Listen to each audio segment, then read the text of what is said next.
दर्शक बंधु अमेरिकार डियागो गार्सिया उपरे ईरान रो आक्रमण समग्र विश्व को स्तब्ध कर 4000 किलोमीटर रेंज बा सीमा को अतिक्रम करी ईरान रो क्षेपणास्त्र अमेरिकार डियागो गार्सिया द्वीप उपरे पड़ी।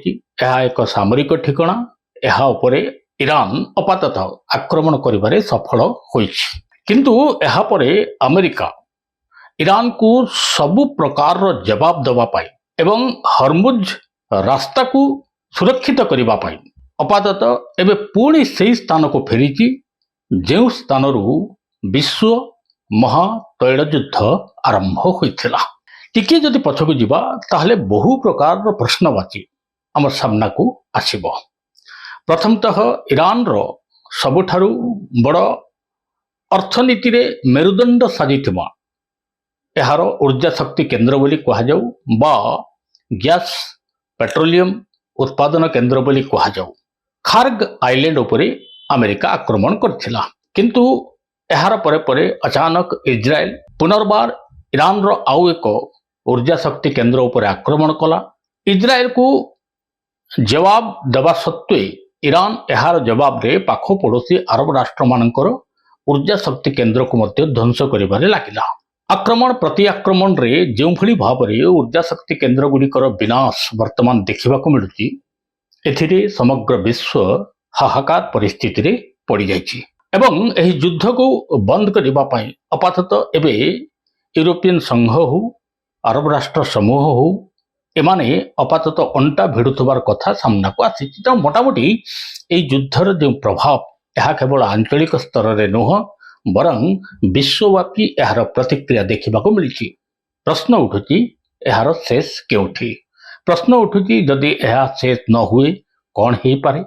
आउ एक प्रश्न मध्य उठुची कि यह केबे शेष हबो। नमस्कार दर्शक बंधु ओडी प्लस चैनल को मु विश्वरंजन मिश्र आपण मानकु स्वागत करुची। दर्शक बंधु सबुठारु बड़ गुरुत्वपूर्ण कथा हला कि वर्तमान ईरान को शासन परिवर्तन करिबार दुहाई दे अमेरिका आक्रमण कला। ईरान केबे हेले परमाणु राष्ट्र बनी पारिबो नाही एहार एक कारण दर्शाई इजराइल आक्रमण कला। तो मोटामोटी ईरान को आक्रमण करिबा पछरे जो दुईटी विशिष्ट कारण बोली एबे चर्चा को आसुची बा एहा ऊपर विश्लेषण करा जाउची एहा केते दूर ठीक ना एहा पछरे अमेरिकार अनेक दिनरु लुचि रहितबा एक गुप्त अभिमान सामना को आसीची। यह मध्य एक बड़ प्रश्नवाची। एक कथा मु काहे कहूची एह बाबद रे स्वतंत्र मात्रा रे एक अध्याय निश्चित मात्रा रे ओडी प्लस चैनल तरफ आपण मानकु आमे जणाइबो। तेणु मुख्यतः आज जो प्रसंग उपरे आमे आलोचना करते ताहा हेउची विश्व महातैल युद्ध एवं यार प्रतिक्रिया संपर्क रे। जदि आमे वार अपडेट कहिबा तो अपाततः वर्तमान अमेरिका एबे ईरान भितरे स्थल सेना बाहिनी को नियोजित करबा पई जाउछि एवं एहाको सठिक भाव रे कार्य करबा पई जो भली भाव रे निर्देश दिया जाइछि अमेरिका निर्देश अनुसार जना पड़िछि पाखापाखि 22 मरीन कमांडो एबे ईरान उपरे स्थल भागरे रही युद्ध आरंभ करिबे। ईरान रो सबुठारु अर्थनैतिक मेरुदंड साजिथिबा खार्ग आइलैंड को सेमाने कब्जा करिबे। अपाततः अमेरिकार वर्तमान रणनीति जहाँ कहूची कि वर्तमान आकाश मार्ग आक्रमण तो हम किंतु एबे ईरान रो सीमा रे रही हरमुज को केमिति मुक्त करिवे अपाततः अमेरिका यही योजना रे कार्य करुथबा कथा सामना को आसीची।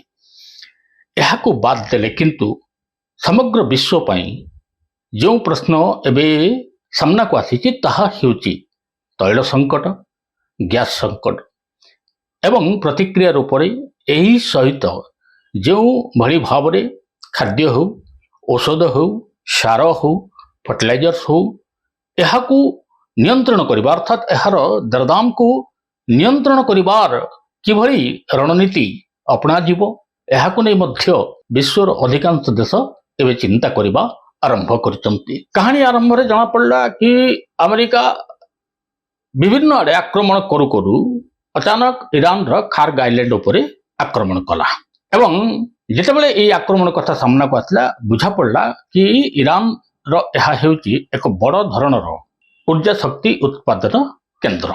किंतु डोनाल्ड ट्रंप कहले कि एथिरे कार्य करुवा सामरिक ठिकाना उपरे अमेरिका आक्रमण करिछि, तेल किंबा गैस को अमेरिका हाथ मारी नाही। कथा ठीक। एहार कई घंटा परे परे इजराइल द्वारा अचानक ईरान रो आहु एक बृहत्तम ऊर्जा शक्ति उत्पादन केन्द्र बा गैस फील्ड बोली कहा जाऊ साउथ फार्स गैस फील्ड उपरे आक्रमण एवं एहाकू नष्ट विनिष्ट करदेवा भली आक्रमण कला इजराइल। जेतेबेले यह आक्रमण कथा सामना को आसला, यार तुरंत जवाब देवा पई जाई ईरान कतर रे थिबा विश्वर आउ एक बृहत्तम ऊर्जा शक्ति उत्पादन केन्द्र रास लाफान उपरे आक्रमण कला। एठी कहि रखे विश्व को 20% गैस रप्तानी करबा पई एठार उत्पादन करा जाय। मोटामोटी विश्व रे हेउतबा गैस रप्तानी रो 20% एही शक्ति केन्द्रटी निजे ही दायित्व बहन करिथाय। कतर रो एहा एक बहु प्रतिष्ठित विश्वर प्रतिष्ठित गैस फील्ड। जेहेतु एहा ईरान सीमा रे रहिछि, एहा उपरे ईरान प्राथमिक स्तर रे आक्रमण करबा आरंभ कला। केवल जेतिके न कुवैत रो अल-अहबादी जो ऊर्जा शक्ति केन्द्र रहिछि एहा उपरे आक्रमण कला। साउदी अरब उपरे प्रथम रो आरामको तैल कंपनी उपरे तो ईरान रो आक्रमण होइथिला, किंतु एहा परे परे साउदी अरब रे थिबा अन्यान्य ऊर्जा शक्ति केन्द्र उपरे ईरान आक्रमण कला। इजराइल रो हाइफा रे मध्य आक्रमण कला। लगातार अरब देश रे थिबा अनेक ऊर्जा शक्ति केन्द्र को एमिति मात्रा रे ईरान आक्रमण कला जे वर्तमान सेठारे उत्पादन करिबा अपातत बहु समय लागिबो। आसंता खाली हुए तो युद्ध बंद ही पारे, किंतु गैस उत्पादन कंचा तेल उत्पादन रे एही शिल्प केन्द्र गुड़िकू बा उत्पादन केन्द्र गुड़िकू अनेक समय लागिबो। जदि एहा हुए ताहले परवर्ती परिस्थिति विश्व पई कोन हबो। अधिकांश देश कंचा तेल उपरे निर्भरशील। एथिपई एई युद्ध आरंभ हवा परठू बेरेल पिछा 60 रु 65 डॉलर थिबा कंचा तेल अचानक अंतरराष्ट्रीय बाजार रे हु हु हुई बढ़ी चली $115 बेरेल पिछा वृद्धि पाइछि। आगु को केते वृद्धि पाइबो ताहा समय ही कहिबो। केवल सेतिक नुह, कतर ए जो रास लाफान गैस फील्ड उपरे आक्रमण हला, एहाकू अपातत 2 वर्ष पई कतर बंद रखिबो ए कथा बे आलोचना हेउची। तो सबठारु गुरुत्वपूर्ण हला कि भारत भली देश कहा जाऊ भारत कतर रो प्राय 50% गैस आमदानी करिथाय। वर्तमान भारत भली देश मानक पई एहा संकट। एमिति भी विश्व रे अधिकांश देश ब्रिटेन कहा जाऊ, हांगकांग कहा जाऊ, फ्रांस कहा जाऊ, जर्मनी कहा जाऊ, चाइना कहा जाऊ, अमेरिका कहा जाऊ, सबुथुरी तेल दर धीरे धीरे बढ़िबा देखा गलानी। ता छड़ा विश्वर अधिकांश देश सार एवं फर्टिलाइजर्स मध्य खाड़ी देशरू आमदानी करथांती। ब्राजिल कहा जाऊ, चीन कहा जाऊ, भारत कहा जाऊ, एमान तो खाड़ी देशरू सार एवं फर्टिलाइजर्स को आमदानी करथांती। जदि एभली क्षेत्र रे खाड़ी देश रे भयानक मात्रा रे संकट देखा जिवो, ताहेले संभवतः आगामी दिन रे खाद्य सुरक्षा को नहीं मध्य एक बड़ प्रश्नवाची उंकी मारिबो बोली कहा जाउछि। एबे प्रश्न उठुछि एहार आगामी दिनर परिणति को किए केमिति देखुछि। सीधा सड़क कथा, जदि परस्पर ऊर्जा शक्ति केन्द्र उपर आक्रमण हुए, सबु जाक को नष्ट कर दिया जाए, ताहले संभवतः विश्व रे जो हाहाकार परिस्थिति सृष्टि हबो, दरदाम जो भली भाव रे बेलगाम भाव रे वृद्धि पाइबो, एथिपई दायी रहिबो किए?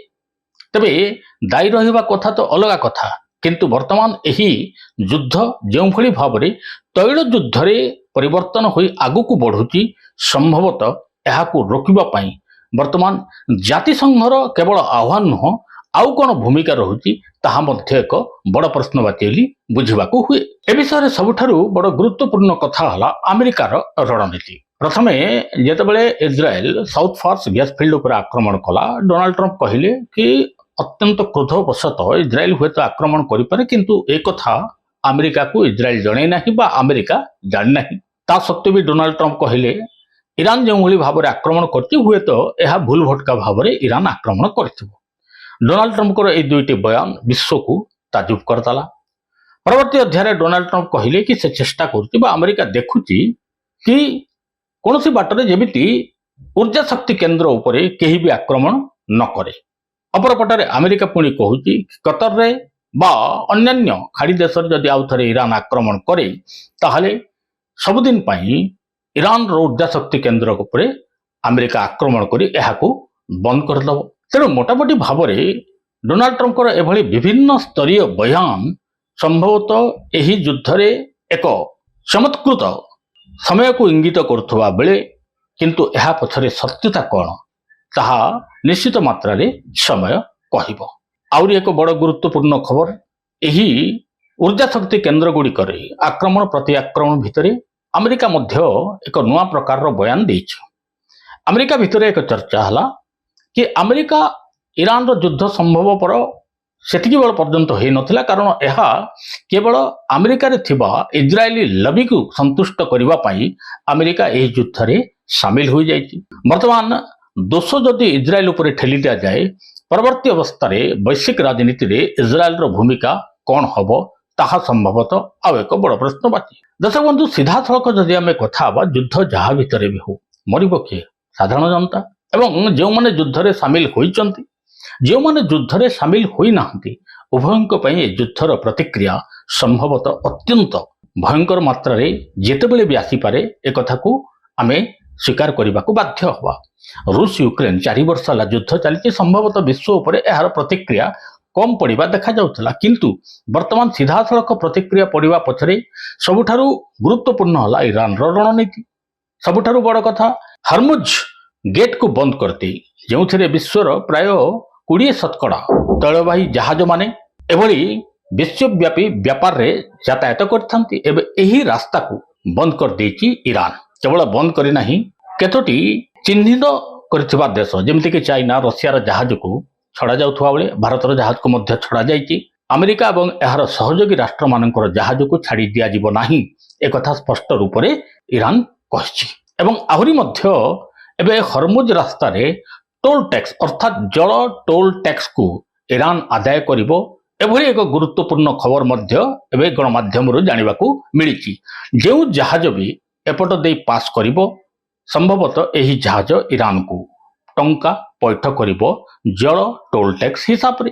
ତେଣୁ ମୋଟାମୋଟି ଭାବରେ ଏହି ରାସ୍ତା ହିଁ ବର୍ତ୍ତମାନ ଏକ ସୁରକ୍ଷା କବଚ ରୂପରେ ଇରାନ ପାଇଁ ବ୍ୟବହାର ହୋଇ ଆସୁଥିବା ବେଳେ ଏହି ରାସ୍ତାକୁ ମୁକ୍ତ କରି ବିଶ୍ୱ ବାଣିଜ୍ୟରେ କେମିତି ପ୍ରତ୍ୟେକ ଦେଶର ଜାହାଜ ସୁରୁଖୁରୁରେ ଯାତାୟାତ କରିପାରିବେ, ଏ ନେଇ ଆମେରିକା ସମ୍ଭବତଃ ଡାକରା ଦେଇଛି ଏବଂ ସ୍ଥଳ ବାହିନୀକୁ ମୁତୟନ କରିବା ପାଇଁ ନିର୍ଦ୍ଦେଶ ଦେଇସାରିଛି। ସବୁଠାରୁ ଆଉ ଏକ ବଡ଼ ପ୍ରଶ୍ନ ହେଲା, ବର୍ତ୍ତମାନ ଆମେରିକା ଯଦି କହୁଛି ଇରାନର 80% ଅସ୍ତ୍ରଶସ୍ତ୍ରକୁ ନଷ୍ଟ କରିଦିଆଯାଇଛି, ତାହେଲେ ସୁନିର୍ଦ୍ଧାରିତ ଭାବରେ କେଉଁଠୁ ଇରାନ କ୍ଷେପଣାସ୍ତ୍ର ଏବଂ ଡ୍ରୋନ୍ ଆଣି ଆରବ ଦେଶ ହେଉ, ଆମେରିକା ହେଉ, ଇସ୍ରାଏଲ ହେଉ, ଏହି ଦେଶମାନଙ୍କ ଉପରେ ଆକ୍ରମଣ କରୁଛି, ତାକୁ ଡ୍ରୋନ୍ କ୍ଷେପଣାସ୍ତ୍ର ଯୋଗାଉଛି କି? କେତେ ମାତ୍ରାରେ ଏବେ ଇରାନ ପାଖରେ ଏଭଳି କ୍ଷେପଣାସ୍ତ୍ର ବା ଡ୍ରୋନ୍ ରହିଛି, ଏହା ସବୁଠାରୁ ଏକ ଗୁରୁତ୍ୱପୂର୍ଣ୍ଣ ପ୍ରଶ୍ନ। ଏ ସମ୍ବନ୍ଧରେ ମଧ୍ୟ କିଛି ଗଣମାଧ୍ୟମ ଚୀନକୁ ସାମ୍ନାକୁ ଆଣୁଥିବା ବେଳେ ଏନେଇ ଏକ ବିସ୍ତୃତ ଧରଣର ଆଲୋଚନାର ଆବଶ୍ୟକତା ରହିଛି, ଯାହାର ନିର୍ଦ୍ଧାରିତ ତଥ୍ୟକୁ ଏକ ପ୍ରକାର ବିଶ୍ଳେଷଣ କରାଯାଇପାରେ କି ଚୀନ ଏବଂ ଇରାନର ସମ୍ପର୍କ ଏହି ଯୁଦ୍ଧରେ କେମିତି, କିନ୍ତୁ ଏହା ଉପରେ କୌଣସି ଆଧିକାରିକ ପୃଷ୍ଟି ଏପର୍ଯ୍ୟନ୍ତ ସାମ୍ନାକୁ ଆସିନାହିଁ। ତେଣୁ ବିଶ୍ୱବ୍ୟାପୀ ଦରଦାମକୁ ଲଗାମ ଦେବାକୁ ହେଲେ, ବିଶ୍ୱବ୍ୟାପୀ ଦେଶମାନଙ୍କ ପାଖକୁ ଗ୍ୟାସ୍ ତେଲ ପହଞ୍ଚିବାକୁ ହେଲେ, ଔଷଧ, ସାର, ଖାଦ୍ୟ ଆଦି ଇତ୍ୟାଦି ଠିକ୍ ଭାବରେ ସୁଚାରୁ ରୂପରେ ବ୍ୟାପାରିକ ଦୃଷ୍ଟିକୋଣରୁ ପହଞ୍ଚିବାକୁ ହେଲେ ଅବଶ୍ୟ ଏହି ଯୁଦ୍ଧକୁ ତ୍ୱରିତ ଗତିରେ ବନ୍ଦ ହେବାକୁ ପଡ଼ିବ, ଅନ୍ୟଥା ଏହା ଆଉ ଏକ ବିରାଟ ହାହାକାର ସ୍ଥିତିକୁ ଜନ୍ମ ଦେଇପାରେ, ଏକଥାକୁ ମଧ୍ୟ ଚିନ୍ତା କରାଯାଉଛି। ଆଗକୁ ଚାଲି ୱାର ଅପଡେଟ୍ କ'ଣ ରହିଛି, ଆମେରିକା ଇରାନ ଉପରେ ଘନ ଘନ ଆକ୍ରମଣ କରିବା ପଛରେ ନିର୍ଦ୍ଧାରିତ କାରଣ କ'ଣ ରହିଛି, ସମ୍ଭବତଃ ଇରାନ ଏକ ଆଫଗାନିସ୍ତାନରେ ପରିଣତ ହେବ କି ନାହିଁ, ଏହା ଉପରେ ମଧ୍ୟ ଆମେ ଏକ ସ୍ୱତନ୍ତ୍ର ଅଧ୍ୟାୟ ନିଶ୍ଚିତ ମାତ୍ରାରେ ଆପଣମାନଙ୍କ ପାଖକୁ ଆଣିବୁ। ସେତେବେଳେ ଯାଏ ବିଦାୟ ଦିଅନ୍ତୁ, ରହୁଛି, ନମସ୍କାର।